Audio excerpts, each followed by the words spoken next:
नमस्कार नमस्कार। लोगों को नमस्कार। नमस्कार साहब, नमस्कार। नमस्कार। तो हम अब अपने लेक्चर का कार्यक्रम शुरू करते हैं। तो सबसे पहले हमारे साथी तो आगे होंगे अब। हाँ डॉक्टर साहब, हम शुरू कर रहे हैं। आपका बहुत स्वागत है। और हाँ, बोले बोले।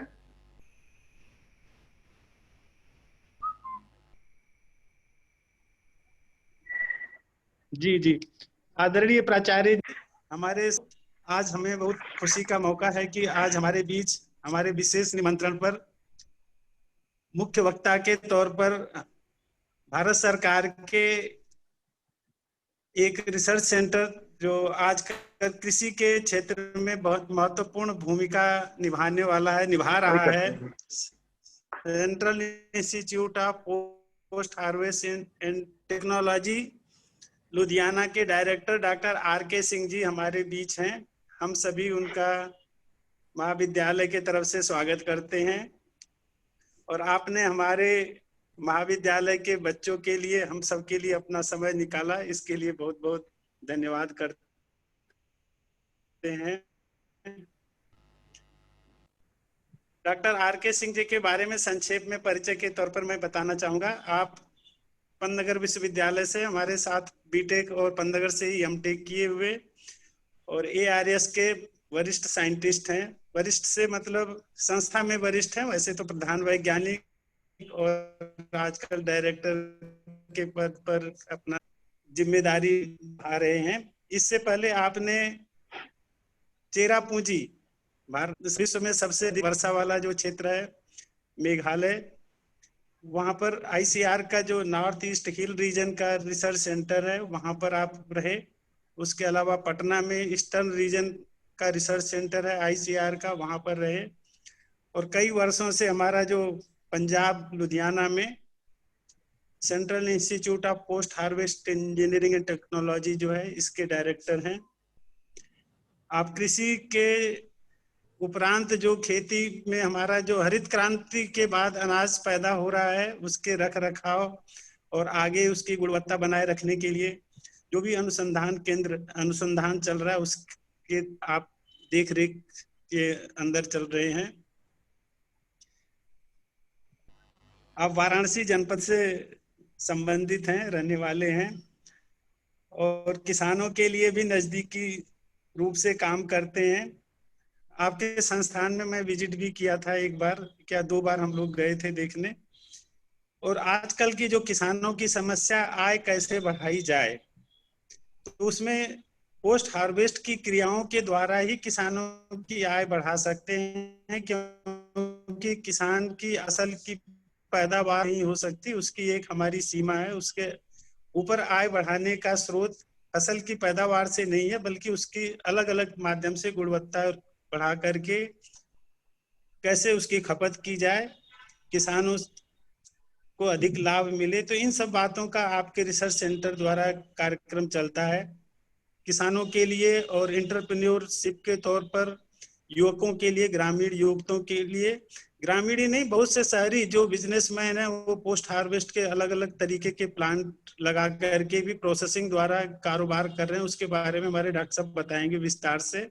अभी तो मैं देख रहा था मछली से संबंधित, मखाना से संबंधित, इनकी प्रोसेसिंग के बारे में भी आपके यहाँ रिसर्च विस्तार से होता रहता है। तो आजकल जो आपदा को अवसर में बदलने का प्रधानमंत्री जी का नारा चल रहा है, उसी को प्रयोग में करते हुए इस कोरोना काल में हम लोग ऑनलाइन क्लास आयोजित कर रहे हैं। और डॉक्टर साहब आपने हमारे लिए समय दिया, बहुत बहुत धन्यवाद हम सबके तरफ से। और संक्षेप में थोड़ा सा हम अपने महाविद्यालय का परिचय देना चाहेंगे। वही ये चाह रहा संस्था था। डिग्री कॉलेज के तौर पर पंतनगर से भी 1 साल पहले 1959 में स्थापित हुई थी और इसका पुराना इतिहास तो बहुत पुराना है। 110 साल पुरानी इस संस्था का इतिहास रहा है। पहले ये संस्था मूल रूप से छात्रों के लिए, ग्रामीण क्षेत्र के जो छात्र हैं उनको रहने के लिए यहाँ छात्रावास बनाया गया था। उसके बाद 1936 में हाई स्कूल इंटर फिर ये डिग्री क्लासेस शुरू हुई। हमारे कॉलेज में एमएससी के 4 कोर्स चलते हैं। एग्रीकल्चर के 3 है, एक साइंस फैकल्टी का, एग्रोनॉमी, हॉर्टिकल्चर, एग्रीकल्चर केमिस्ट्री, और साइंस में एग्रीकल्चर साइंस में बॉटनी सब्जेक्ट में एमएससी होता है। और हमारे कॉलेज अब जैसा कि बताया 60 साल से भी अधिक पुराना हो चला है, तो बहुत से एलुमनाई के हमारे स्टूडेंट पुराने जो है बड़े होनहार भी रहे हैं। एफआरआई के डायरेक्टर जनरल यहाँ के एक अभी पिछले दिनों रहे, जोधपुर में एग्रीकल्चर यूनिवर्सिटी बनी है, वहाँ पर वाइस चांसलर रहे हैं, और कई यूनिवर्सिटीज में प्रोफेसर और अलग अलग जगहों पर हैं, आईसीआर में। और हमारे प्राचार्य जी इस समय लगभग 18 वर्षों से कॉलेज में प्राचार्य पद पर हैं, और उनके मार्गदर्शन में कॉलेज में अभी हमारे कॉलेज का नैक द्वारा सर्वे किया गया था। बहुत ही कम कॉलेज या विश्वविद्यालय अपना सर्वे कराते हैं, हमारे महाविद्यालय में सर्वे कराया गया, हमें बी ग्रेड मिला है। अभी ये पहला सर्वे था, आगे और हमारी और बेहतर करके ए ग्रेड पाने के लिए प्रयास जारी है। तो आगे के लिए मैं प्राचार्य जी से अपने अनुरोध करूंगा, डॉक्टर नरेश मलिक सर जी हमारे आज के मुख्य अतिथि जी के बारे में अपना स्वागत करें। डॉक्टर साहब, प्राचार्य सर।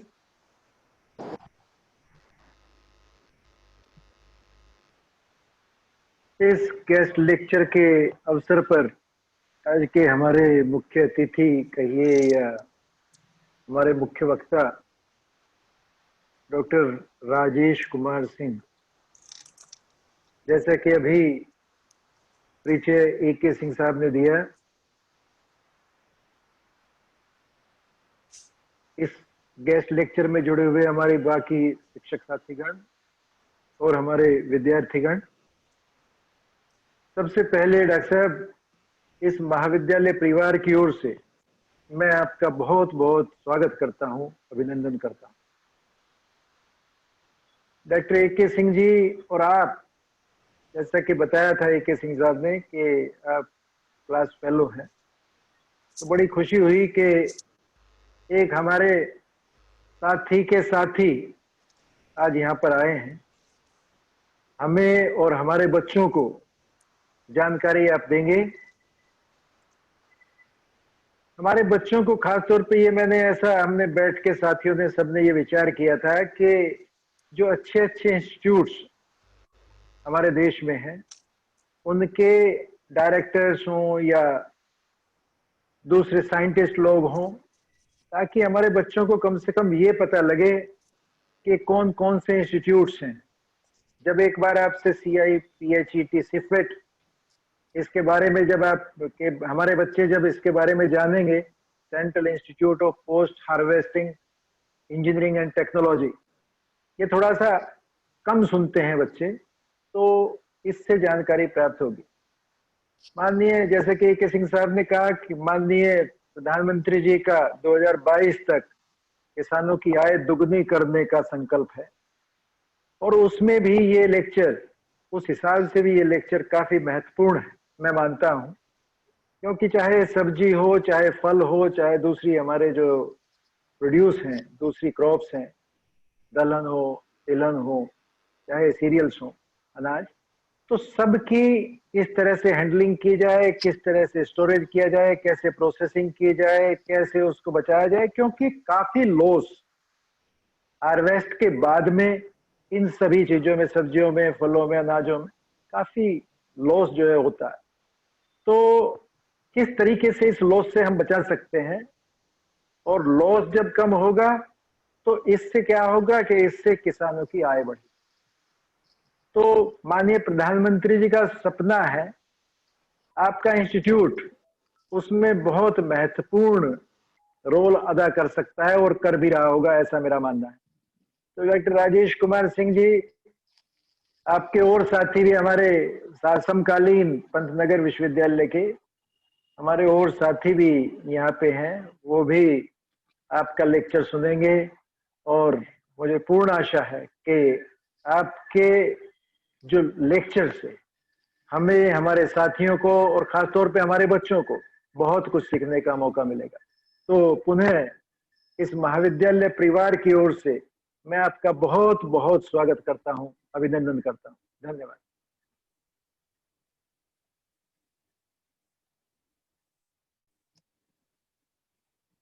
हेलो। हाँ डॉक्टर साहब, अब शुरू किया जाए, आपको हम अब सुनना चाहेंगे। Hello hello. हाँ, मैं अपने बारे में इतना सुन करके बहुत ही मुझे खुशी हुई और मैं थोड़ा भाव विभोर भी हो गया। और हमारे पुराने साथी और सहपाठी डॉक्टर AK सिंह जी, जिनका नाम अरविंद कुमार सिंह जी है, हो सकता है शायद लोग ना भी ज़्यादा जानते हों अरविंद के नाम से। और आप सभी के परिवार में मुझे अपने आप को शामिल करवाया है। खास तौर से मैं प्राचार्य महोदय का मैं दिल देता हूँ।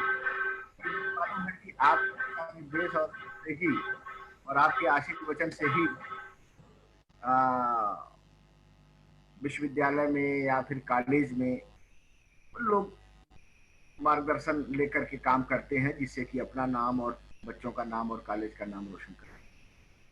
तो मेरा तो ये मानना है कि काम कोई भी करे, AK सिंह जी करें या SK सिंह जी करें, कोई भी करे, लेकिन पीछे से जो एक ड्राइविंग फोर्स होता है वो हमारे जो है मैनेजर्स का होता है, और उसमें प्रिंसिपल साहब की महती भूमिका रहती है। तो आज जो सुन के मुझे खुशी हुई कि अलुमनाई डायरेक्टर जनरल तक पहुंचे हैं इस कॉलेज के, तो इसका मतलब ये है कि यह कॉलेज जो है देश के विकास में, नागरिकों के विकास में ये बहुत महत्वपूर्ण योगदान दे रहा है। ये कहने भर की बात नहीं है, लोग यहाँ के छात्र जाके अपना जो है सार्थकता सिद्ध भी कर रहे हैं। हम लोग जब कॉलेज में इंटरमीडिएट में जो पढ़ते थे तो प्राचार्य महोदय की एक बहुत ही अच्छी छवि अपने रहती थी, अभी भी है। और सर कहीं से जाते थे तो हम लोग साइकिल पे आते थे, तो हिम्मत नहीं थी कि साइकिल पे हम बिना उतरे चले जाए। साइकिल से उतरते थे, फिर प्रणाम करते थे, फिर उनको हम लोग देखते थे कि क्या आदेश दे रहे हैं, रुकने के लिए बोल रहे हैं, जाने के लिए बोल रहे हैं, उस हिसाब से फिर हम लोग आचरण करते थे। तो मलिक साहब को देख करके आज मुझे अपने वो दिन याद आए, जिसके लिए मैं बहुत बहुत धन्यवाद देता हूँ। रही बात विषय की, तो मैं अपने सभी श्रोतागण, खास तौर से विद्यार्थियों का ध्यान आकर्षित करना चाहता हूं कि एग्रीकल्चर जैसा कोई इंपॉर्टेंट सब्जेक्ट, जिससे आप धरती से, किसानों से और ज्यादा से ज्यादा 70% जनसंख्या से आप जुड़ते हैं भारत की, इसमें हमें गर्व होता है कि हम इस कृषि की पढ़ाई कर रहे हैं और पढ़ने के बाद इसमें योगदान दे रहे हैं। अभी जो हम देखते हैं, अगर सारे विषय की तुलना की जाए तो सबसे ज्यादा जॉब के अवसर अभी भी कृषि क्षेत्र में है। सबसे ज्यादा सरकारी नौकरियां अभी भी कृषि क्षेत्र के लड़कों के लिए है। सबसे ज्यादा इंटरप्रेन्योरशिप कृषि क्षेत्र में ही डेवलप होता है। लेकिन आप लोगों ने कभी ये नहीं देखा होगा कि कोई भी करोड़पति, कोई भी जो है मल्टी मिलियनेयर कृषि की उपज से कृषि का कार्य करके नहीं हुआ है। ये देखा गया है, क्योंकि कृषि का जो है वो जुड़े हैं हमारे मौसम से। इसीलिए हमारी जो प्रोडक्टिविटी है, जो प्रोडक्शन है, उस पर हमारा अख्तियार पूरी तरह से नहीं रहता है, क्योंकि हम पूरी एग्रीकल्चर कंट्रोल्ड एटमॉस्फेयर में नहीं करते। और एग्रीकल्चर के लिए हमको धूप में भी जाना है, पानी में भी उतरना है, कीचड़ में भी उतरना है। तो बहुत सारे लोग जो है इसको पसंद नहीं करते। लेकिन आजकल के कोरोना काल में जहां सारे सेक्टर हमारे निगेटिव ग्रोथ दिखा रहे थे, कृषि के कारण ही हम लोग जो है पॉजिटिव ग्रोथ दिखा सके हैं। कृषि सेक्टर ही केवल पॉजिटिव ग्रोथ दिखाया है। तो हमेशा विपत्ति के समय, चाहे कोरोना काल हो, चाहे हम लोगों ने परमाणु विस्फोट करने के बाद जब विकसित देशों के द्वारा लगाया गया प्रतिबंध हो, उस सब से हमको कृषि ने ही उबारा है। अब ये हमारी जिम्मेदारी बनती है कि जो कृषि के उत्पाद हुए हैं, जो इतनी मेहनत करने के बाद जब उसका प्रोड्यूस आता है, उसके बाद उसकी कैसे हैंडलिंग की जाए, कैसे रखरखाव किया जाए और कैसे उसमें वैल्यू एडिशन किया जाए कि आपको और उसकी शेल्फ लाइफ बढ़े और आपकी दाम और अब उसके प्राइस में भी बढ़ोतरी।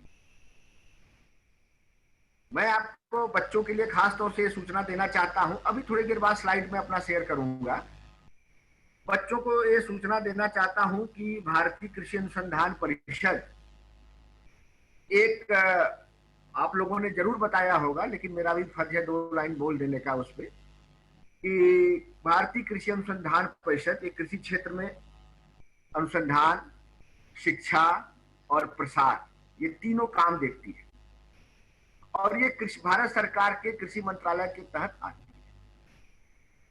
इसके 106 इंस्टीट्यूट्स हैं और मेजर जो कमोडिटीज हैं उस सब के ऊपर इसने अपना रिसर्च सेंटर या नेशनल इंस्टीट्यूट बना रखा है। और इसमें करीब आप देखें 6000 साइंटिस्ट हमारे काम करते हैं, 2000 सीनियर साइंटिस्ट काम करते हैं और इसमें आरए, एसआरएफ, जेआरएफ, महती इसमें है, ये बहुत ज्यादा इसमें जरूरत होती है। तो बच्चे अपनी एक जो है एम बना सकते हैं कि हम एमएससी करने के बाद हम आईसीआर में भी आए। और आईसीआर में आने का एक तरीका होता है कि एक सेंट्रलाइज्ड एग्जाम जो है होता है, जो कृषि वैज्ञानिक चयन मंडल करता है, जो दिल्ली में है। और इसमें आपके अपने सब्जेक्ट में ही देना है परीक्षा। ऐसा नहीं है कि आप सॉइल साइंटिस्ट हैं और एग्रोनॉमी या हार्टिकल्चर से compete करना है, ऐसा नहीं है। सॉइल साइंस के साइंटिस्ट के लिए जितने भी सॉइल साइंस पढ़े हुए बच्चे हैं वही अपीयर होंगे। तो आप सब लोग एक नेट और एआरएस, एग्रीकल्चर रिसर्च सर्विसेज, इसका लक्ष्य रखें। और इसके लक्ष्य रखने के लिए जो इसमें सफलता के लिए जो की होता है, इसमें बहुत सी बीएससी से लेकर के पीएचडी तक की चीजें पूछी जाती है। बीएससी में जो आपको पढ़ाया गया है उसको भी आप नोट रखिए, बुक रखिए। एमएससी में जो पढ़ रहे हैं उसका भी रखिए। तो अगर आप डे 1 से अपना जो है एक टारगेट बना के रखते हैं तो फिर आपको कोई रोक नहीं सकता है, चाहे कृषि अनुसंधान परिषद में भर्ती होना हो या कहीं और भी आपको जॉब पाने की बात है। अब मैं बताता हूं कि हमारे जो फूड प्रोडक्शन का सिनेरियो और हमारे संस्थान का क्या है, इसमें रोल है। हमारे संस्थान का जो नाम है post central institute for post harvest engineering and technology.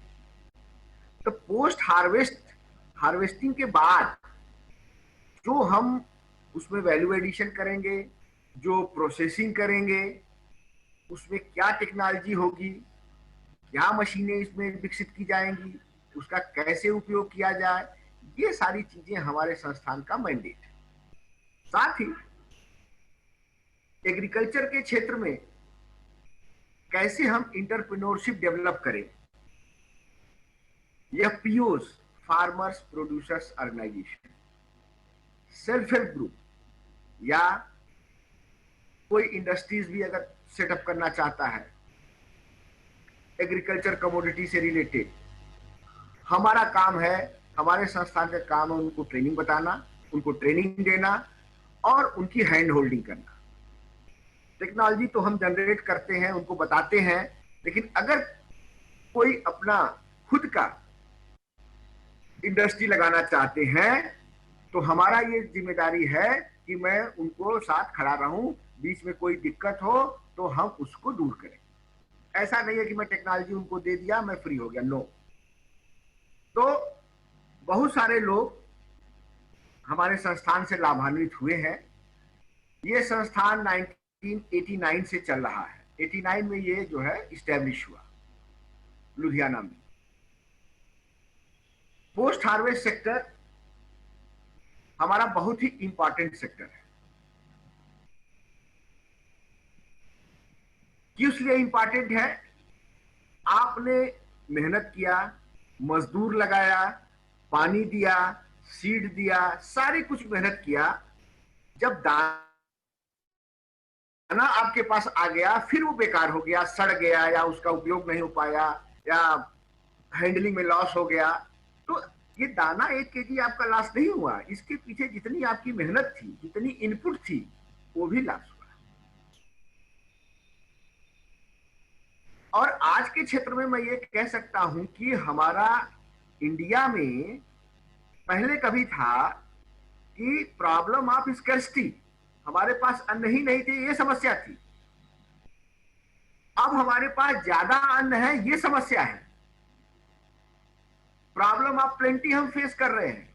रखने की जगह नहीं है, प्रोसेसिंग की सुविधा नहीं है, तो किसान क्या करे? तो इस सिचुएशन में जब हम फेस कर रहे हैं प्रॉब्लम ऑफ प्लेंटी, तो हमारा पोस्ट हार्वेस्ट सेक्टर का महत्वपूर्ण योगदान यहां पे आ जाता है। इसको जो है सनराइज सेक्टर भी कहते हैं। इसको सनराइज सेक्टर भी कहा जाता है कि ये उभरता हुआ है। और गवर्नमेंट का बहुत सारी सब्सिडी, बहुत सारी स्कीम्स होती हैं। बहुत लोगों को जानकारी नहीं होती है, लेकिन इसके लिए मिनिस्ट्री ऑफ एग्रीकल्चर और ministry of food processing industry MOFPI, ये दोनों के वेबसाइट पे क्या सुविधाएं हैं, क्या सब्सिडी है, क्या स्कीम्स हैं, कैसे अप्लाई कर सकते हैं किसी स्कीम के लिए, ये सारी चीज दिया रहता है। जो जागरूक है वो अपना खुद देखते हैं, और फिर जब उनको समझ में आ जाता है तब फिर हम लोगों के पास आते हैं कि भाई ऐसा ऐसा करना चाहते हैं डॉक्टर साहब, कैसे होगा। तो हम लोग फिर उनको प्रोजेक्ट बनाने में मदद करते हैं। अब मैं अपना स्क्रीन शेयर करूंगा।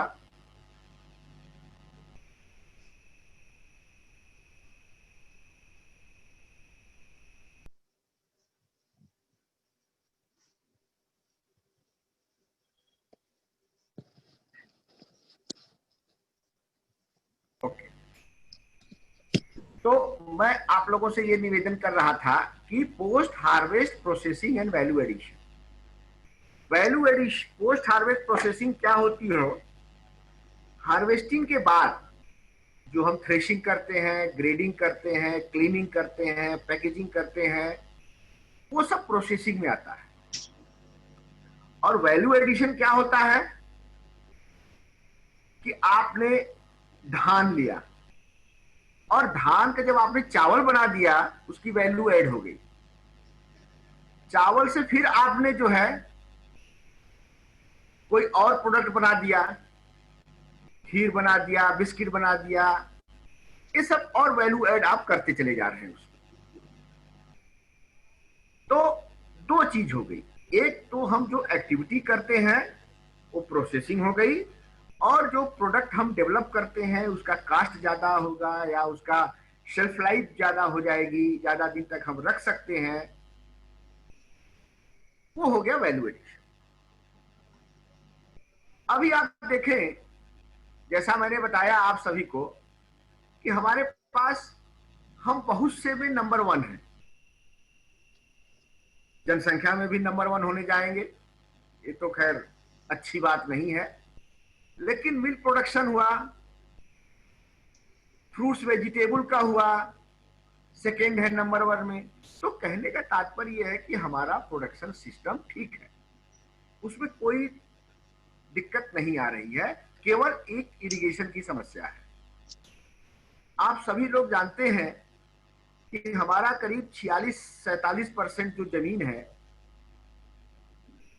वही इरिगेटेड है, जो कृषि की जमीन है। और बाकी जो है 54%, 53% ये रेनफेड एग्रीकल्चर है। लेकिन सभी लोग जानते हैं इरिगेटेड में आपकी प्रोडक्शन ज्यादा होती है, रेनफेड में थोड़ा सा कम हो जाता है और अनप्रिडिक्टेड है। तो आउट ऑफ 142 मिलियन हेक्टेयर जो हमारा एरेबल जो एग्रीकल्चर जिसमें किया जाता है, उसमें हमारी जो प्रोडक्शन लेवल है वो हमारे लिए सफिशिएंट है। अब ये बात आएगी उसका हम रख रखाव भंडारण वगैरह कैसे करें। अब देखिए आप, एग्रीकल्चर कंट्रीब्यूट 15% ऑफ जीडीपी और 57% वर्कफोर्स को इंप्लाई करता है और 75% पॉपुलेशन को इसके द्वारा सस्टेन किए जाते हैं। तो इतना जो महत्वपूर्ण है, 57% को रोजगार देना, जीडीपी में कंट्रीब्यूशन करीब 15% और 75% पॉपुलेशन हमारे अपना जीविकोपार्जन इससे करते हैं। तो इससे ज्यादा इंपॉर्टेंट चीज और क्या हो जाती है। इसका मतलब ये हुआ कि एक एक दाना हमारा महत्वपूर्ण है। हमारा जो रिकॉर्ड हाई इस बार हो रहा है फूड ग्रेन प्रोडक्शन में 291.9 से 292 मिलियन टन, और फ्रूट्स वेजिटेबल्स में, हार्टिकल्चरल क्रॉप्स में 311 मिलियन टन। ये रिकॉर्ड है, इससे पहले इतना नहीं होता। और पोस्ट हार्वेस्ट जो लॉसेस हैं, इतना तो प्रोडक्शन हुआ, उसके बाद हमारे लॉस कितने हो जाते हैं जो कटाई के बाद। आप देखें 3 से 18%। आप हम लोगों ने एक स्टडी कंडक्ट करी थी, सीपेट ने कंडक्ट करी थी, ये 2014 वगैरह में 2 बार कंडक्ट करी थी स्टडी, एक बार 6 में 2006 में, एक बार जो है उसके 6-7 साल बाद 2014-15 में। तो उसमें ये देखा गया कि सीरियल्स और वेजिटेबल्स को मिला करके हमारा 3% से 18% तक लॉस होता है। लेकिन ये जो सीरियल्स में कम होते हैं, वेजिटेबल्स और फ्रूट्स में ज्यादा लॉस होता है। लेकिन जो हमारे रिटेलर के पास आ गया है, जैसे मान लो कोई ठेला वाला है, वो सेव बेच रहे हैं, आज उन्होंने बहुत फ्रेश सेव लिया, 100 रुपए किलो बेचा, और बाद में धीरे धीरे वो क्वालिटी जो डिटीरिएट होती है, कुछ फेंकना पड़ जाता है, कुछ के दाम 50 रुपए करने पड़ जाते हैं, वो भी एक लॉस है। उस लॉस को यहाँ पे इंक्लूड नहीं किया गया। अगर आप उसको इंक्लूड करें कि क्वालिटी डिटीरिएशन और प्राइस रिडक्शन, तब वो लॉस जो है कहीं हमारा बढ़ करके 30% हो जाता है, खास तौर से horticultural crop 1/3। Food processing industries, मैंने आपको बताया कि सरकार बहुत ज्यादा सुविधा दे रही है, इंसेंटिव दे रही है, पैसे दे रही है कि आप जो है लगाइए फूड प्रोसेसिंग इंडस्ट्रीज, फिर भी नहीं हो पा रहा है। केवल 17% के दर से हर साल ये बढ़ोतरी इसमें हो रही है। नहीं, गलत मैं बोल गया, 17-18% तो इसका पोटेंशियल है कि हर साल ये बढ़े, सरकार की जो सुविधा दे रही है उसके हिसाब से, लेकिन इतना बढ़ नहीं रहा है। इसकी जो ग्रोथ रेट है वो आपके मुश्किल से 6 to 8% पर ईयर के हिसाब से हो रही है। लेकिन इसका कारण क्या है? कारण ये है हमारा फूड हैबिट। फूड हैबिट के कारण ये होता है कि हमको जो है कोई पैक्ड फूड है, कोई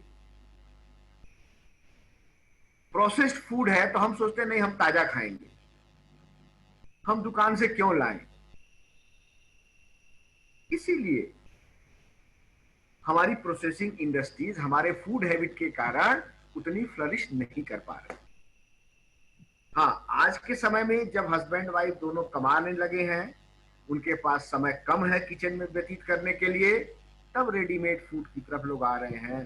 सॉस है, जेम है, जेली है, मिल्क के प्रोडक्ट हैं, फिश के प्रोडक्ट हैं, ये सारी चीजें जो है लोग घर में रखने लगे हैं। तब हमारा धीरे धीरे प्रोसेसिंग इंडस्ट्रीज बढ़ने लगी।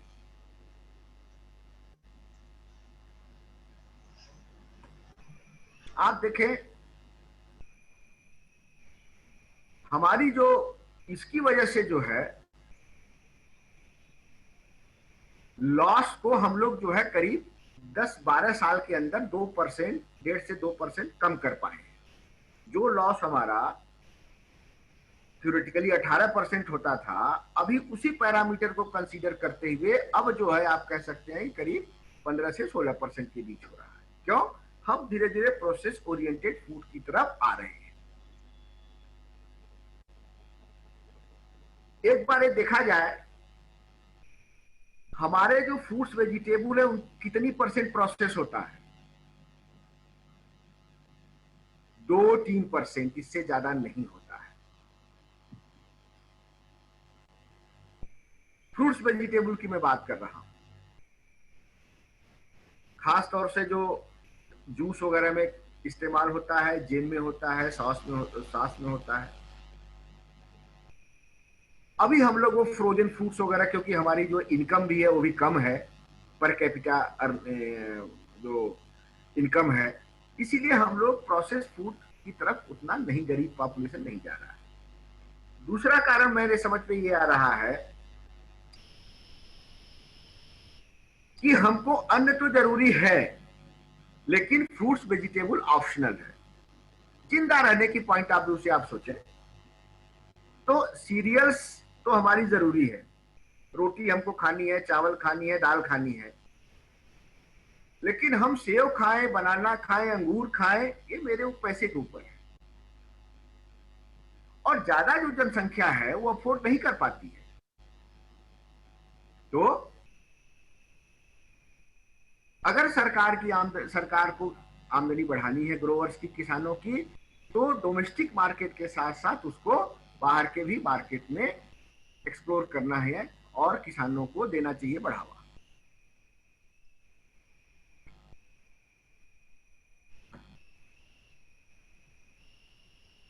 अब देखें जो टाइप्स ऑफ प्रोसेसिंग की बात है,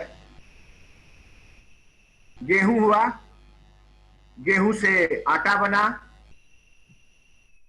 गेहूं तो पहले हार्वेस्ट हुआ, उसके बाद उसको थ्रेश किया, उसके बाद क्लीन किया, ग्रेड किया, ये सब को बोलते हैं यूनिट ऑपरेशंस।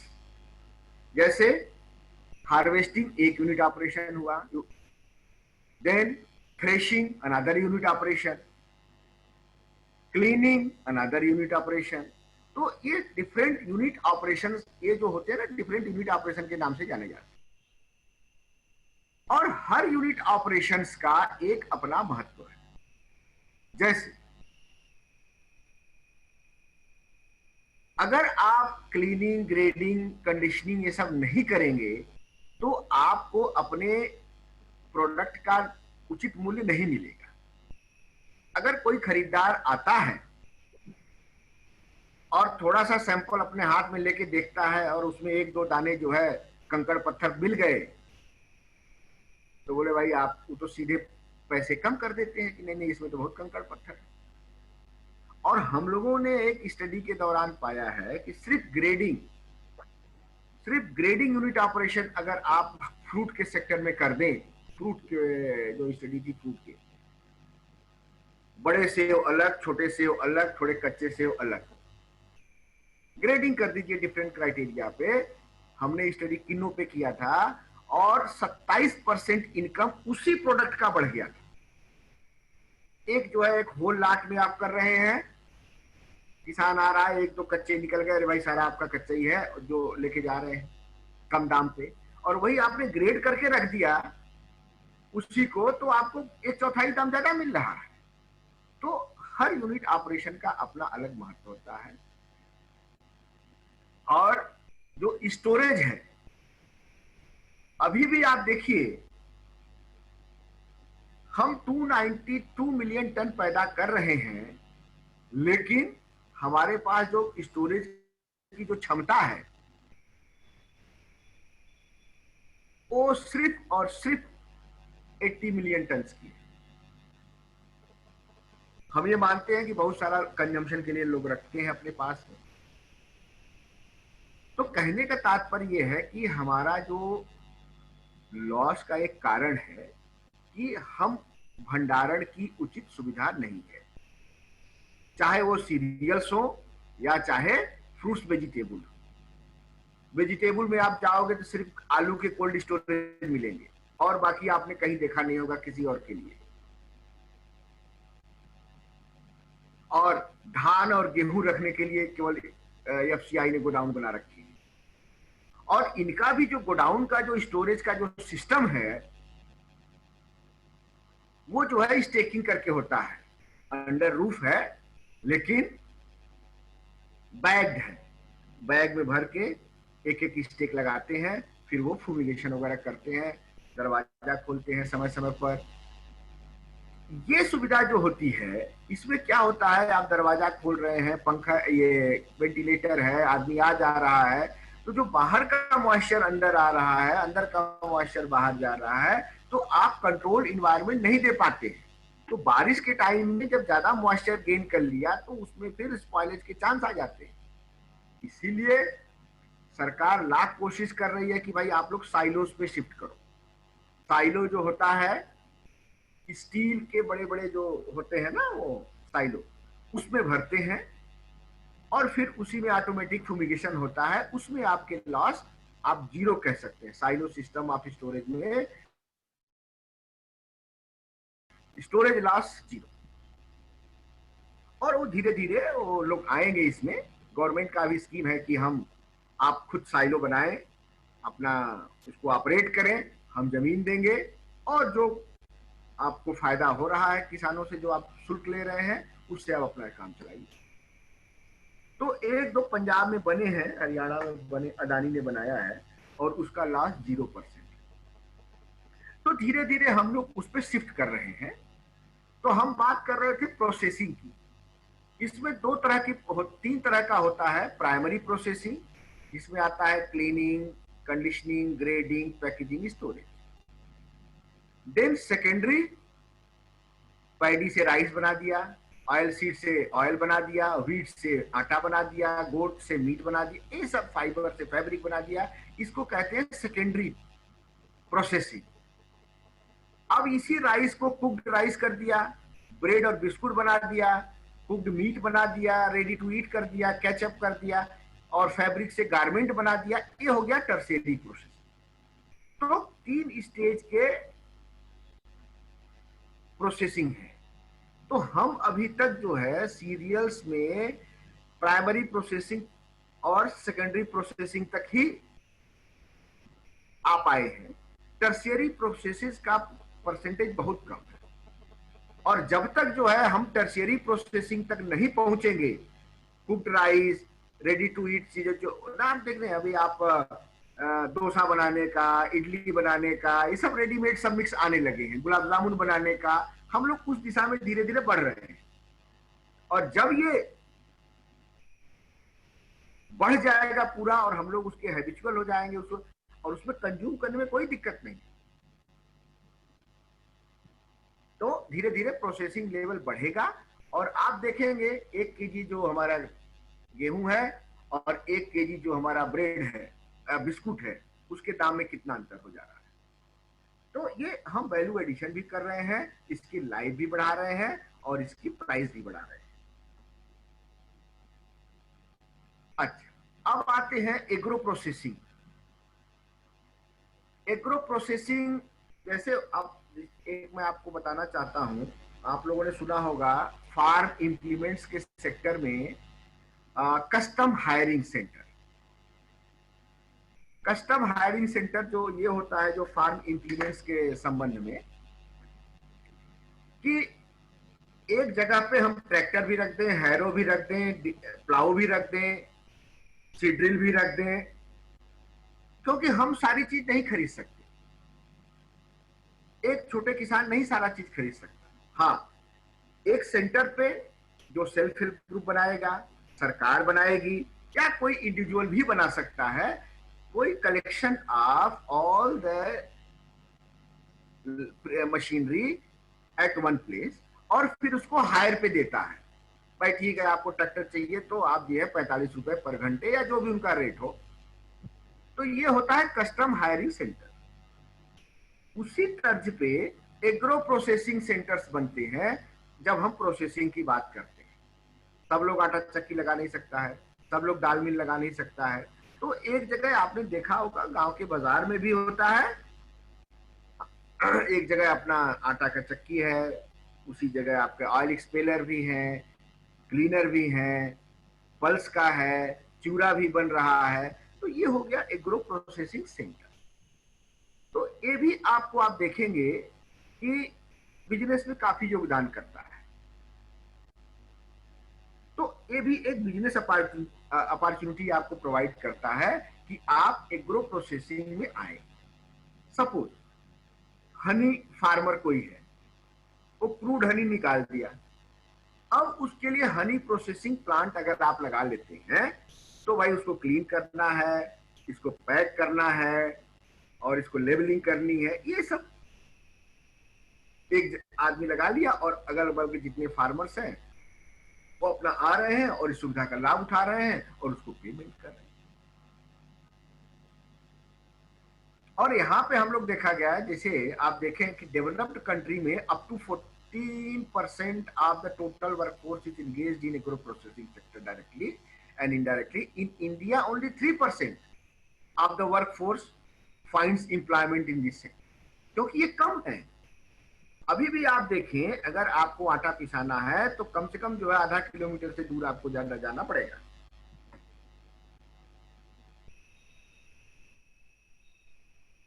तो an agro processing center is an enterprise where the required facility for primary and secondary processing, storage, handling, drying of cereals, pulses, oil seed, fruits, vegetable, सबके लिए आप सुविधा प्रदान कर रहे हैं।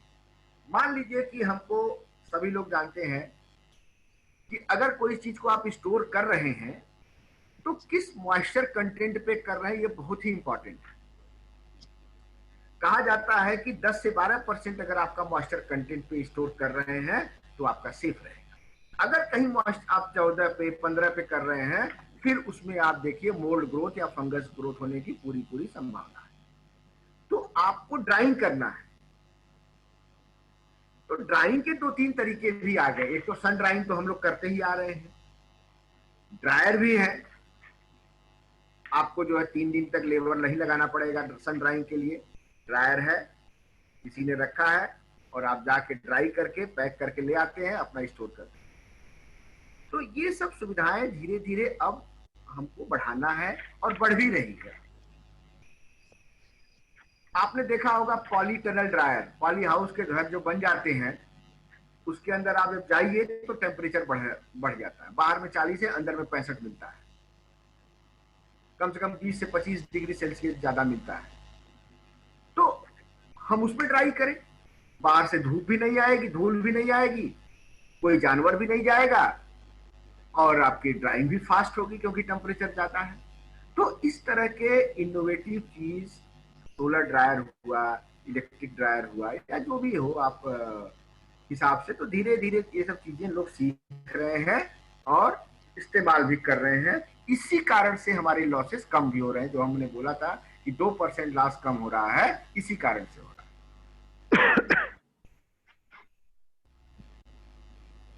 अच्छा, अगर एक एग्रो प्रोसेसिंग सेंटर को अगर हम स्थापित करते हैं तो देखिए क्या लेआउट होना चाहिए। ये लेआउट है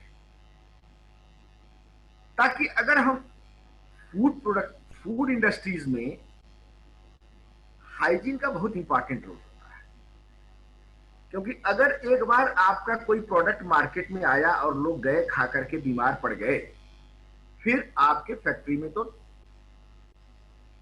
मतलब आपका सेल हो चाहे प्रोडक्ट की जो क्रेडिबिलिटी हो, ये घट जाए।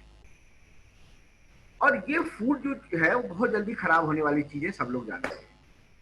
तो इसमें हाइजीन का बहुत ही ज्यादा इंपॉर्टेंट रोल होता है और उस पर ज्यादा ध्यान देना है और उसी सबको ध्यान में रखते हुए ये लेआउट बनाया गया है।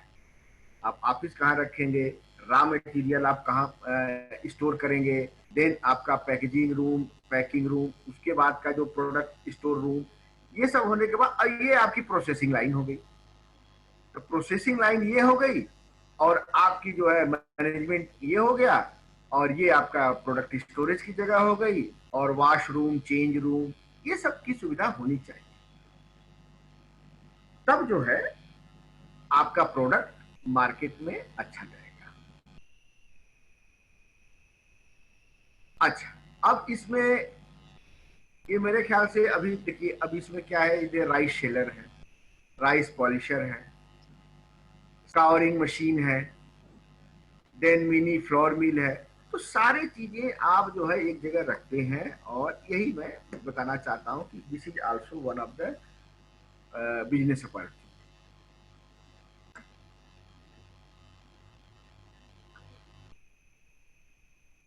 तो वही यूनिट ऑपरेशन की मैंने बात किया था। तो पोस्ट हार्वेस्ट में क्या है, pre harvest and harvest, cleaning and grading, drying and dehydration, dehydration भी उसी का, डिहलिंग और decorticating, shelling and splitting, peeling and sizing, milling and blending, extraction and expression, curing and treatment, packaging and storage, handling and transportation, and dispensing and marketing.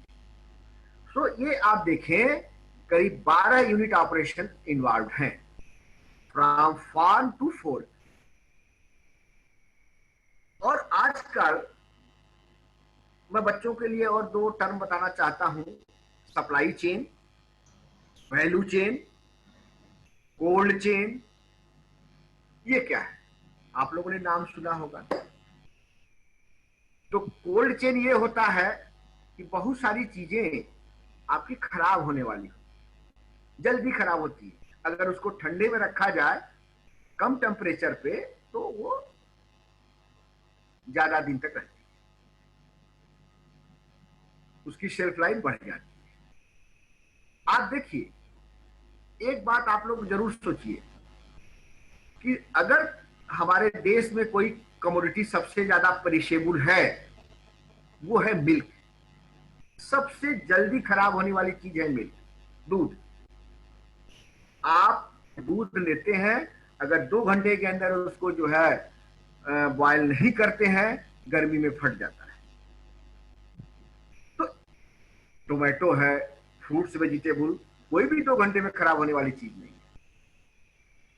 लेकिन सबसे कम loss किसका होता है post harvest, वो मिल्क का होता है।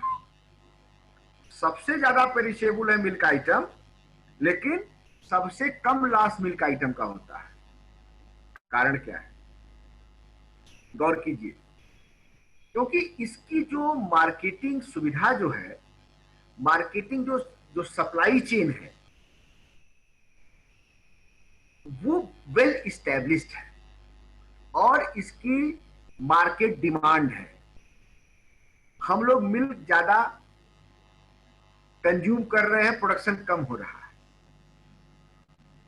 तो एक हुआ, एक जगह से मिल्क उठाया, उसके बाद जब ट्रांसपोर्ट वगैरह कर रहे हैं, फिर कंपनी में जा रही है, कंपनी से प्रोसेस पैकेजिंग करने के बाद फिर मार्केट में जा रही है। ये सारी जो है रिफर व्हीकल में होता है, ठंडे व्हीकल में। इसी को कोल्ड चेन कहते हैं। प्रोडक्शन से लेकर के आपके मार्केट में भी जाएगा, स्टोर में रखेंगे तो वो रेफ्रिजरेटेड उसमें रखेंगे कंडीशन। तो पूरे सप्लाई के दौरान इसको जो है कोल्ड एटमॉस्फेयर में रखते हैं, इसी को बोलते हैं कोल्ड चेन। हम कोल्ड चेन मेंटेन करते हैं पेरिशेबल को बचाने के लिए। सप्लाई चेन क्या हुआ भाई, फार्मर्स उगाया मान लो गेहूं, उसके बाद जो है कोई मंडी में ले गए, मंडी से आढ़तिये ले गए, आढ़तिये से रिटेलर बेचे, रिटेलर से फिर आपके आया दुकान पे। ये पूरी सप्लाई चेन हो गई, फार्मर से लेकर के रिटेलर तक। वो कोल्ड चेन, ये सप्लाई चेन। और वैल्यू चेन क्या है, वैल्यू चेन जैसे मैंने आपको बताया, व्हीट ले लिया, आटा बना दिया, सूजी बना दिया, बिस्कुट बना दिया, ये हो गया आपका वैल्यू चेन। मतलब एक ही कमोडिटी की वैल्यू आप डिफरेंट प्रोडक्ट बना करके देते जा रहे हैं। तो supply chain, cold chain, value chain. मुझे आशा है ये तीनों चीजें आप लोग जो है पहले जरूर सुने होंगे। अभी ये बहुत ही सिंपल भाषा में मैंने आप लोगों को समझाने की कोशिश करी है। अभी आप देखें, हम लोग जब छोटे थे तो हलर होता था, पहले तो वो खनते थे वो राइस के लिए, फिर उसके बाद हलर आया, हलर के बाद फिर मॉडर्न राइस मिल आई जो रबर रोल डिहस्कर वगैरह से करते हैं, ब्रेकेज वगैरह कम होते हैं। अच्छा सुनो,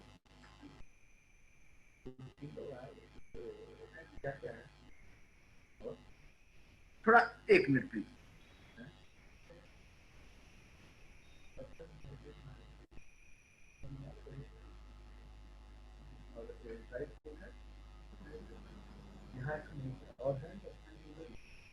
तो सॉरी, तो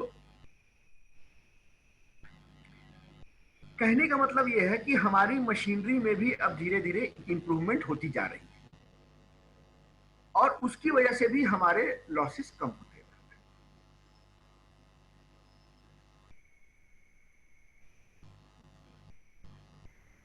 और हर क्रॉप का जो है आप देखें, अभी आप देखिए maize, cornflour package, branded cornflakes, value added product, ready to eat snack, अभी हर चीज में ये सब का इस्तेमाल होने लगा है।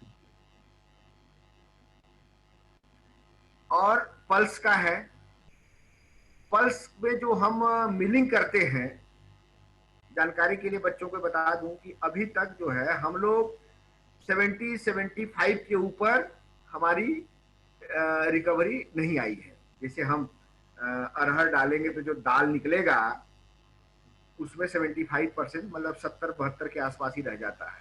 तो एक और टास्क हम लोगों का है कि इसको कैसे रिकवरी को और बढ़ाया जाए, कैसे मशीन की परफॉर्मेंस में इंप्रूव किया जाए। राइस में, मेज में, व्हीट में ये मशीनें परफेक्ट हो चुकी हैं, बहुत कम गुंजाइश है, सिर्फ ऑटोमेशन की गुंजाइश है कि आपकी जो है एक जगह से आप गेहूं डालें और दूसरे से हमारा पैक करके निकले, बीच में कहीं कोई ह्यूमन इंटरवेंशन, ह्यूमन हैंडलिंग ना हो, केवल इसी में ज्यादा काम होना है, बाकी हो चुके हैं ऑलमोस्ट। लेकिन पल्सेस में हमारा अभी एक काम बाकी रह गया है कि जो हमारी मशीन है, दाल मिल्स वगैरह है, इसकी इफिशियंसी को कैसे और बढ़ाया जाए, ब्रेकेज कम हो तभी तो इफिशियंसी बढ़ेगी। और इसी तरह से जैसे सोयाबीन वगैरह हुआ, production of full fat soya flour enzyme active soya flour are breakage. कहने का मतलब जो चीजें आप देखें, मैं आपको बताऊं, जैसे सावा है, कोदो है, कुट्टू है, ये सब पहले हम लोग बचपन में खाते थे। बाद में फिर एक दौर आया कि अब खाने से तो लगेगा कि ये गरीब परिवार है इसलिए ये खा रहा है। चावल और गेहूं खाने में हम लोग जो है अपने को पैसे वाले या हाई सोसाइटी समझते थे। आज वही जो है मिलेट्स हैं, ये सारे अब जो है न्यूट्री सीरियल्स बन गए। इसको अब कहा जाता है न्यूट्री सीरियल, क्योंकि उसमें न्यूट्रिशन बहुत ज्यादा है, आयरन बहुत ज्यादा है, जो आपके माइक्रो न्यूट्रिएंट्स हैं वो बहुत ज्यादा हैं, इसीलिए इसको अब न्यूट्री सीरियल्स कहा जाता है। और इसकी प्रोसेसिंग पे अभी थोड़ा काम बाकी है। इसलिए बाकी है कि इसकी जो साइज होती है छोटी होती है, इसकी पर्लिंग कैसे क्या है, इसकी थ्रेसिंग कैसे करना है। हम लोगों ने एक थ्रेशर बनाया है और काफी अच्छा वो काम कर रहा है। सहारनपुर की एक फर्म है, उसने करीब 15,000 थ्रेशर उसने बेच चुके हैं। तो वो है, बच्चे जब आएंगे इसमें तो कोई ना कोई और भी इसको इम्प्रूव करेंगे। अब आप देखें, लेट अस सी हॉर्टिकल्चरल प्रोसेसिंग। हॉर्टिकल्चरल प्रोसेसिंग में fruits, vegetable, ornamental, spice and condiments and plantation products, loss prevention, temperature management, cold chain, cold storage. क्या होना चाहिए स्ट्रेटजी हमारी? एक तो ये होना चाहिए। दूसरी, क्वालिटी स्टैंडर्ड्स। अगर हमको ओवरसीज में अपने प्रोडक्ट को देने हैं दूसरे कंट्री को, तो क्वालिटी स्टैंडर्ड्स को हमको फॉलो करना ही होगा। और अगर नहीं करेंगे तो वहां से कंसाइनमेंट वापस भी आ सकता है। और डोमेस्टिक मार्केट के लिए भी कहीं भी जब कंपटीशन आपको इतना बढ़ गया है, तो जब तक आप क्वालिटी मेंटेन नहीं करेंगे, आप धोखे से किसी को 6 महीने साल भर चीट कर सकते हैं, बाद में आपको एक्सपोज होना है, फिर आपको जो है आपकी दुकान तो बंद होनी है। इसलिए क्वालिटी स्टैंडर्ड जो है, अगर आपको बिजनेस में सस्टेन करना है तो क्वालिटी स्टैंडर्ड पैरामीटर्स को मानना बहुत जरूरी है। Value addition, local, domestic market, export, तो ये स्ट्रेटजी होनी चाहिए कि हम कैसे अपने हॉर्टिकल्चर प्रोड्यूस को ज्यादा से ज्यादा दाम दे सकें।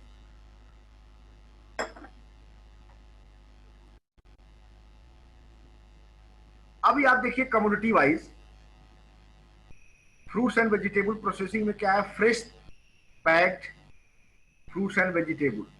अभी आप जाएंगे मॉल्स वगैरह में तो फ्रेशली पैक्ड मिलते हैं, क्लीन करके ग्रेड करके पैकिंग कर दिए और वहां पे रेफ्रिजरेटर में डाल दिए। सिस्टम ट्रेंड शुरू हो गया है। या मिनिमली प्रोसेस्ड, मिनिमली प्रोसेस्ड क्या कहते हैं, जैसे कि आप मटर ले लिए, मटर का पॉड है, अब उसको क्या किया कि ठीक है घर में कौन छीलेगा क्या करेगा, तो पॉड से आपने जो है दाना निकाल लिया, दाना को पैक करके रख दिया, इसी को बोलते हैं मिनिमली प्रोसेस्ड। या पत्ता गोभी वगैरह है, उसको जो है उसको चॉप कर दिया, चॉप करके फिर बढ़िया से पैक कर दिया, तो हो गया मिनिमली प्रोसेस्ड। ग्रेट करते हैं, तो कम से कम अगर आप जो घर पे हम करते हैं उससे भी आजकल समय कम है लोगों के पास, तो इस चीजों का डिमांड धीरे धीरे बढ़ रहा है, खासतौर से शहरों में। तो आप सोचिए कि मिनिमली प्रोसेस्ड का क्या कंसेप्ट है, कि उसको क्लीन करिए और उसके साइज को रिड्यूस कर दीजिए या उसको साफ कर दीजिए, ये हो गया आपका मिनिमली प्रोसेस्ड।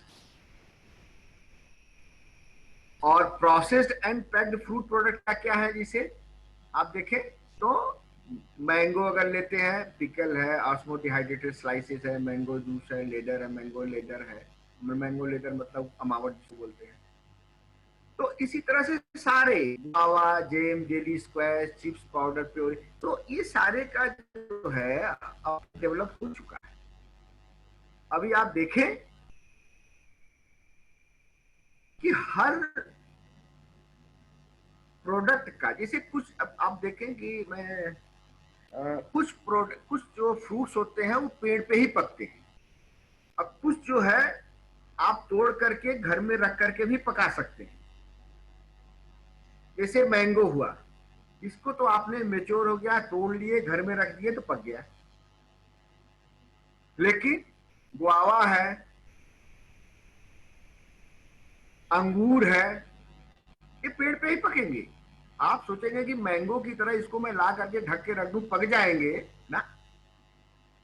तो मैं इसलिए इसका उदाहरण दिया कि हर प्रोडक्ट, हर फ्रूट्स का अलग अलग वैल्यू होता है, उनकी अलग अलग कैरेक्टरिस्टिक्स होती है, और उसके स्टडी करने के बाद ही नए प्रोडक्ट डेवलप किए जाते हैं, और ये प्रोडक्ट ये सब स्टडी के बाद स्टैंडर्डाइज हो चुके हैं। और इसके बाद फिर अगर कोई और भी जैसे ब्लेंडिंग वगैरह करके नई प्रोडक्ट आना चाहता है, उसमें वैल्यू ऐड करने चाहते हैं, तो एक मार्केट में स्कोप बनता है। जैसे खास तौर से मैं आंवला की बात करना चाहता हूं। अब तो लोग जो है माउथ फ्रेशनर के लिए आंवला इस्तेमाल कर रहे हैं।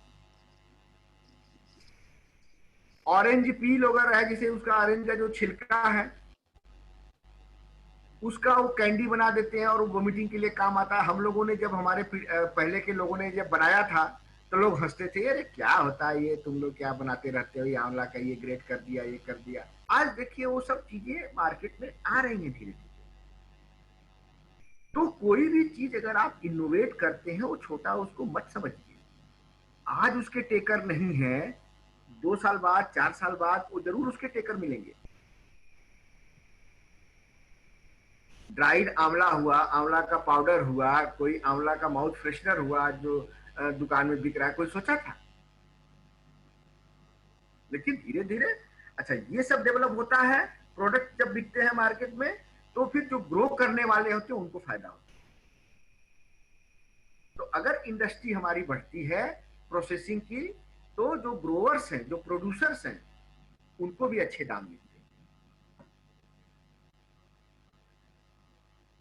अच्छा, तो मैं आप लोगों को बताना ये चाहता हूं, खासतौर से बच्चों को, कि कोई भी चीज जो अगर आप प्लग करते हैं, हार्वेस्ट करते हैं, खासतौर से फ्रूट्स और वेजिटेबल, तो उसमें एक फील्ड हीट होती है और इमीडिएटली उस फील्ड हीट को डेसिपेट करने की जरूरत होती है। अदरवाइज बगैर उसके फील्ड हीट को डेसिपेट किए अगर आप पैक कर देते हैं या ट्रांसपोर्ट करते हैं, तो उसमें स्पॉइलेज बहुत ज्यादा हो जाता है। तो या तो उसमें ऐसे समय आप मॉर्निंग में करो या इवनिंग में हार्वेस्टिंग करो फ्रूट्स वेजिटेबल की, ताकि फील्ड हीट उसमें काम हो, या इमीडिएटली कोई आप कूल चैम्बर में उसको तोड़ने के, हार्वेस्ट करने के बाद डाल दो। तो एक जीरो एनर्जी कूल चैम्बर ये हो सकता है कि आप लोगों ने बताया होगा बच्चों को, जरूर मुझे मालूम है बताया होगा कि जीरो एनर्जी कूल चैम्बर क्या होता है। एक चैम्बर है और उसकी जो दीवारें हैं उसके बीच में गैप है, चारों तरफ की जो दीवार है, और गैप में जो है वो सैंड वगैरह रखा भरा रहता है और उसमें पानी गिरता रहता है, ताकि वो इवेपोरेट होता है वो पानी। और जब वो इवेपोरेट होगा तो अंदर जो चैम्बर से हीट लेगा और इवेपोरेट होगा। तो ये इसमें कुछ लगना नहीं है, लेकिन इससे भी कम से कम आपके 4-5 दिन तो आपकी कोई चीज रख सकते हैं। Onion curing and storage. Onion की सबसे बड़ी समस्या है हमारी, जो बहुत ज्यादा पेरिशेबल है। इसके हम लोग ये जो करते हैं, ऐसा नहीं है कि ये कोई स्टोरेज इसके सिस्टम डेवलप नहीं हुआ है, इसका डेवलप हुआ है। उसमें क्या करना है, आपको जो है forced circulation of fresh air करते रहना है, और जो उनके रेस्पिरेशन का जो निकलता है उसको आपको बाहर निकाल देना है। जो वेपर वगैरह है, जो CO2 वगैरह है, तो ये जब आप सिस्टम करते रहेंगे, सरकार जो कहती है कि नहीं भाई ओनियन का कोई स्टोरेज सिस्टम विकसित नहीं हुआ है, वो सोचती है कि हम किसी जगह रख दें और ऐसे रहे बिना किसी एनर्जी के। ऐसे नहीं होता है। आपको किसी चीज को जब बचाना है, स्टोर करना है, तो उसमें एनर्जी की आवश्यकता पड़ेगी। फैन चलेगा, बिजली लगेगी, तो उसमें पैसे लगेंगे। तो वो सिस्टम ऑलरेडी ओनियन के स्टोरेज के लिए डेवलप हो चुका है। Active and passive solar tray dryer, जब ड्रायर वगैरह, ग्रीन चिकपी डिहलिंग पी पीलर। तो ये मेरे कहने का मतलब ये है कि आजकल पोस्ट प्रोडक्शन मैकेनाइजेशन, पहले एक जमाना था हम प्रोडक्शन मैकेनाइजेशन की तरफ ज्यादा थे।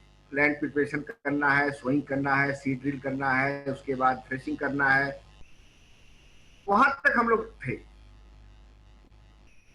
अब हम चाहते हैं कि जो मैकेनाइजेशन है, जिसे जो हाथ से छिलका जो मटर वटर का निकलता है, अगर आप कोई कैंड पी के बिजनेस में आना चाहते हैं तो हाथ से नहीं निकलवा सकते, मशीन बनानी पड़ेगी, ताकि आप पॉड को डालिए और वहां छिलका मिले और इधर में दाना मिले।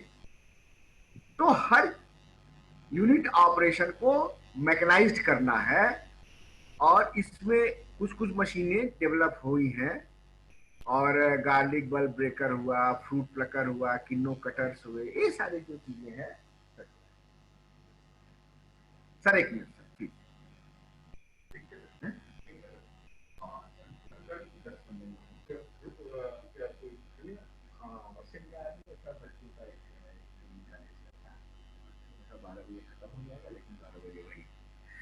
तो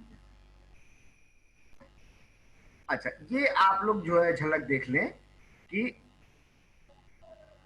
जो मशीनें जो डेवलप हुई हैं, आपको देखने में बहुत सिंपल लगेंगी, लेकिन इसकी इफिशिएंसी और इसकी यूटिलिटी, ये दोनों देखिए। अगर ऊपर से कोई फल गिरता है, नीचे में आप उसको रोक रहे हैं, कोई आप जो है उसको शेल्टर दे रहे हैं, तो डैमेज नहीं होता है। और हार्वेस्टिंग के दौरान ही आपका कम से कम 5 to 10% जो है लॉस होता है। अगर इसको आप बचा सकते हैं तो एडिशनल इनकम आपकी आराम से बढ़ सकती है। सनफ्लावर डिहलिंग मिल। अब सनफ्लावर का क्या है, आप देखिए, हम लोग सनफ्लावर तो ज्यादा से ज्यादा जानते हैं कि तेल के लिए इस्तेमाल होता है, सनफ्लावर ऑयल। लेकिन इसमें प्रोटीन कितना होता है? 40 to 45%। और वो प्रोटीन हम क्या करते हैं, बजाय अपने को बच्चों को खिलाने के, वो हम गाय को, भैंस को कैटल फीड में दे देते हैं। तो उसको भी प्रोटीन को एक्सट्रैक्ट करने की जो सुविधा है, ये हम लोगों ने जो है डेवलप कर दी है। और अभी जैसे हॉर्लिक्स हुआ, बोर्नवीटा हुआ, इस सब में प्रोटीन डाला जाता है। तो कौन सा प्रोटीन डाला जाता है? यही डाला जाता है प्रोटीन। हम लोग क्या होता है, दूसरे देश को केक भेजते हैं सोयाबीन का, और वहां से वो प्रोटीन बना के हमको भेजता है। तो ये तो वही बात हो गई, हम गेहूं दे रहे हैं और वहां से चपाती मंगा रहे हैं। तो ये नहीं होना चाहिए। ये सब टेक्नोलॉजी विकसित है, बस इसमें किसी को बस आगे आने की जरूरत है, और सरकार भी इसमें काफी सुविधा दे रही है।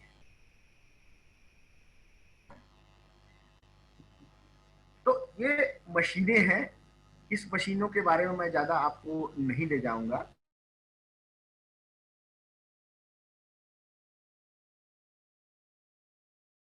पास के प्रोसेसिंग सेंटर में, तो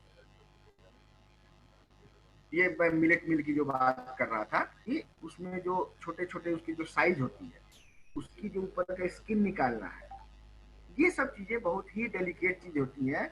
और फिर उसमें मशीन जो है कौन से ऑपरेशन करके या कौन से फोर्स लगा करके क्या सुविधा उसमें की जाए, तब वो इफिशियंसी उसकी बनती है। आपको बोल रहा है ना मिनिमली प्रोसेस्ड को। अब जैसे ये है, देखिए, यहां से इससे ले लिए, ग्रेट कर दिए, फिर पैक कर दिए सर। इसके बाद इसी को बोलते हैं मिनिमली प्रोसेस प्रोडक्ट, कि घर में आप जब ले जाएं तो कम से कम आपको काम करना पड़ेगा। एरियल एक्सट्रैक्टर पोमग्रेनेट का, हाँ, कि आप जो है बहुत ही रजनी का काम है, इसमें डालिए और दाना निकलता है। तो ये सब चीजें भी संस्थान या और भी लोग डेवलप कर रहे हैं, और हम लोग जो है उसको पॉपुलराइज कर रहे हैं। ठीक है। बनाना कॉम कटर, अगर आप ऐसे तोड़ेंगे, पका हुआ है, आपका नहीं होगा, कम से कम आपके जो है 10-5% खराब होने होंगे। और अगर प्रॉपर टूल है, प्रॉपर गजट है, उससे आपकी जो क्वालिटी की, हाइजीन की और लॉस की बचत होगी। ग्रेडर है, मैंने बताया कि ग्रेडिंग का बहुत ही इंपॉर्टेंट है। अगर आप अलग अलग रखते हैं साइज का, अगर मार्केट में, उसकी ज्यादा वैल्यू मिलेगा। अगर एक ही में सड़ा भी है, कच्चा भी है, पक्का भी है, छोटा भी है, बड़ा भी है, ये नहीं चलेगा, आपके दाम कम मिलेंगे। अगर जो छोटा है उसी साइज के दाम आपको बड़े वाले का भी देना पड़ेगा। तो ग्रेडिंग जो है, इसको हल्के में आप लोग ना लें। अच्छा, वेट स्टोनर, तो हम ये दिखाना चाहते हैं आप लोगों को कि अब धीरे धीरे सब चीज के मैकेनाइजेशन हो रहा है। ठीक है। और ये सब देखिए, हर फ्रूट के लिए ग्रेडर। अच्छा, अब मैं आपको एक बताऊं, क्रायोजेनिक ग्राइंडिंग। क्रायोजेनिक ग्राइंडिंग का क्या कंसेप्ट है कि अगर हम किसी चीज को ग्राइंड करते हैं तो उसका टेम्परेचर बढ़ता है, और अगर टेम्परेचर बढ़ता है तो उसके जो वोलेटाइल्स हैं, उसके जो एसेंशियल ऑयल्स हैं, एरोमा के लिए जो रिस्पॉन्सिबल है, वो सब वेपोराइज हो जाते हैं, और फिर उसकी क्वालिटी डिग्रेड हो जाती है। लेकिन अगर आप कम टेम्परेचर पे ग्राइंड करते हैं, क्रायोजेनिक, इसको बोलते हैं क्रायोजेनिक, जो बहुत ही कम टेम्परेचर पे आप जब ग्राइंड करते हैं, -40 डिग्री सेल्सियस पे जब आप ग्राइंड करते हैं, तो जितने भी उसमें एरोमा है, एसेंशियल ऑयल्स है, वो सारा इंटेक्ट रहता है। ये कंसेप्ट दूसरी जगह है जिसकी परचेजिंग पावर ज्यादा है, लेकिन यहाँ पे परचेजिंग पावर कम होने की वजह से अभी हम लोग उतने क्वालिटी कॉन्शियस नहीं हुए हैं। ओनली 20-25% पॉपुलेशन कॉन्शियस हुई है। बाकी को जो सस्ता मिलता है वो लेते हैं। लेकिन इसका मतलब ये नहीं कि टेक्नोलॉजी को हमको छोड़ देनी चाहिए, हमको साथ लेके चलना है। आज नहीं तो कल ये सब जगह इसकी प्रोसेसिंग कास्ट भी कम होगी, मशीन की भी कास्ट कम होगी और लोग की पहुंच तक बढ़ेगी, लोग खरीदेंगे। तो ये सब चीजें हैं, चिली प्रोसेसिंग प्लांट ये है। अब ये देखिए, एक जो है ऑटोमेटिक बड़ी मेकिंग मशीन, आप लोगों ने देखा होगा कि गांव में जो है माताएं बहनें वो बनाती है ना बड़ी, तो वो एक बहुत ही कम्बरसम डजरी वाला आइटम, डजरी वाला ये है। तो इसके लिए मशीन बनी, ये अच्छा काम कर रहा है हम लोग क्या, भाई कोई भी आदमी इंटरप्रेन्योर बना करके अपना जो है बेच सकता है। तो मशीनें इसके लिए भी उपलब्ध हो गई, इसको सिर्फ बना के पैक करके दे दिए, घर में बनाने का झंझट नहीं। तो ये सब चीजें हैं हर चीज का। तो टोमेटो प्रोसेसिंग प्लांट हुआ, मॉडर्न राइस मिल हुआ, मॉडर्न दाल मिल हुआ, और कुछ हम लोगों ने वैल्यू एडेड प्रोडक्ट भी डेवलप किए हैं, जैसे मिलेट बेस्ड बहुत सारे प्रोडक्ट हुए हैं। आजकल आपको देखेंगे ज्वार बाजरा ये सब के जो है बिस्किट्स भी मिलते हैं बाजार में। और ये सब चीजें अब जैसे जैसे आदमी क्वालिटी कॉन्शियस हो रहा है वैसे वैसे ये चीजें अब बढ़ रही हैं। Multi grain protein rich extruded snacks, फिर टेक्नोलॉजी फॉर कैंड। आजकल ये जो सिस्टम है, आपके सीजन में बेर हो गया, आप इसको कैनिंग कर लीजिए, साल भर आप सप्लाई। तो ये सारी चीजें बास्केट ऑफ टेक्नोलॉजी अवेलेबल है, खाली इसमें आपको सिलेक्ट करना है। अब सॉरगम सोया ब्लेंडेड बिस्किट्स, तो ये सब सारी चीजें मार्केट में आना है और किसी न किसी को सामने आकर के ये लगाना है। आंवला का बेवरेज भी बन गया है। आंवला का बेवरेज बड़े खास से कोरोना काल में तो भैया विटामिन सी के लिए लोग पागल हो रहे हैं। देन आंवला इन कन्फेक्शनरी डेवलप सीखे। तो ये सब चीजें धीरे धीरे अब मार्केट में आ रही हैं, जो प्रोसेस हो रहा है। अब ये देखिए गुआवा बार है, छोटे छोटे टुकड़े गुआवा जब आपके होते हैं, अब इसके साल भर तक आप सप्लाई करते रहिए, कोई दिक्कत नहीं है। तो इसको बोलते हैं गुआवा बार। उसको पील करके, उसको सुखा करके छोटे छोटे पीस में करें, जैसे भी आपको रोल में देना है या टुकड़े में देना है वो कर सकते। तो ये सब चीजें तो आप सभी लोग जानते ही होंगे, इसमें हम ज्यादा आप समय नहीं लेंगे।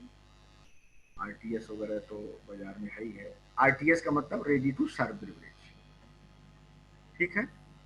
अच्छा, एक लास्ट में आपको बताना चाहता हूं, जैसे आप लोगों ने सोया मिल्क पढ़ा होगा, उसी तरह से एक हुआ हमारा ग्राउंड नट मिल्क। हाँ, मीरा जी को बुला देगा, मीरा जी को बुला। तो ग्राउंड नट मिल्क भी अभी पॉपुलर हो रहा है। Small scale production and therapeutic skills, तो बहुत सारे मेडिसिनल क्वालिटी इसको फोर्टिफाइड करते हैं। राइट कैरेट, डिफ्लेटेड सोया, फोर्टिफाइड बिस्किट हम लोगों ने यानी कि इसका मतलब आप इसको कुछ प्रोटीन विटामिन ये सब ऐड कर रहे हैं। तो अब इस चीज का जमाना आ गया, यही मैं कह रहा था कि यही टर्सरी प्रोसेसिंग है। और इसको मैं छोड़ूंगा। अभी आपने देखा होगा कि ग्रीन चिली प्रोसेसिंग, आप लाल चिली का जो देखे होंगे, जो चिली प्यूरी होती है, लेकिन अगर ग्रीन रहे तो उसकी मार्केट वैल्यू थोड़ी ज्यादा होती है। ये भी टेक्नोलॉजी हम लोगों ने विकसित की है कि आपको जो चिली का जो प्यूरी है वो ग्रीन रहेगा, या ड्राई जब चिली करेंगे वो भी ग्रीन पाउडर रहेगा। ये देखिए। तो अच्छा, एक जो है आपको फिल्म रैप पैकेजिंग भी बताती है। जैसे आपने ये लिया और इसको जो एक फिल्म आती है उसको रैप कर दिया, ये आपके मॉल वगैरह में देखते हैं आजकल। तो इससे क्या होता है कि 4-6 दिन सेल्फ लाइफ बढ़ जाती है। इसको बोलते हैं कंट्रोल्ड एटमॉस्फेयर पैकेजिंग, मैक। तो ये देखो, ऐसे अगर आप धो करके ग्रेड करके फिर पैकेजिंग कर देते हैं इस फिल्म का, तो आप देखिए श्रिंक रैप पैकेजिंग है, तो एम्बिएंट में 27 डेज रहेगा, अनरैप्ड है तो 13 दिन रहेगा। और वही श्रिंक रैप पैकेजिंग अगर आप कोल्ड स्टोरेज में रखेंगे तो 70 डेज तक रह सकता है विदाउट डिटीरिएशन, और अनरैप्ड को एक 41 डेज। तो आप समझिए कि लाइफ आपकी डबल हो जा रही है। और इसमें खर्चा क्या आता है, मुश्किल से 1 या 2 पैसा पर फ्रूट आपको रैप करने में आता है। तो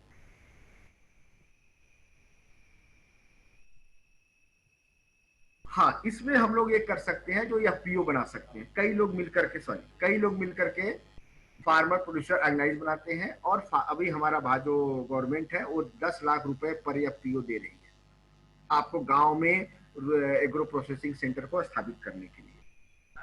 सेल्फ हेल्प ग्रुप बना देते हैं। तो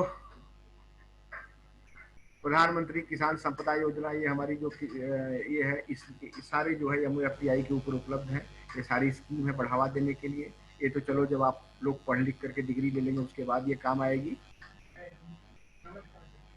तो हमारे जो इंस्टीट्यूट है, national institute for food processing, CIPHET Ludhiana में है, CFTRI जो मैसूर में है, IIFPT तंजावुर में है, NDRI करनाल है, IRI Delhi, लिफ्टम Haryana, DFRL Mysore, IIT Kharagpur, NIT Rourkela, ICT Mumbai और यसेऊ मतलब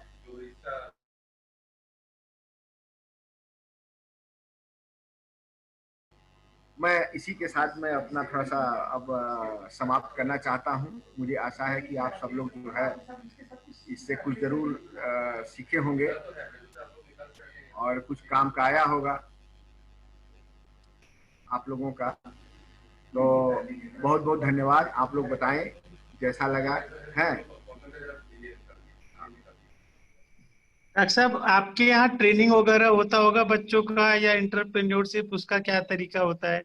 उसमें 2 तरह के होते हैं डॉक्टर साहब। एक तो होता है कि हम लोग पेड ट्रेनिंग भी करते हैं कि आप जैसे कोई इंटरेस्टेड है तो 2000 3000 जमा करते हैं, 3-4 दिन की हम लोग ट्रेनिंग देते हैं। दूसरा ये होता है कि हम लोग के अंडर में कोई स्कीम प्रोग्राम आता है तो हम उसके तहत ट्रेनिंग दे देते हैं, उसमें हम कोई चार्ज नहीं लेते। ये और कोई साथी पूछना चाहे कुछ अपने जिज्ञासा क्वेरी? हेलो, कोई और साथी पूछना चाहे हमारे डॉक्टर साहब से? अभी तो ये तो आपके पास तो आ गया होगा डॉक्टर साहब।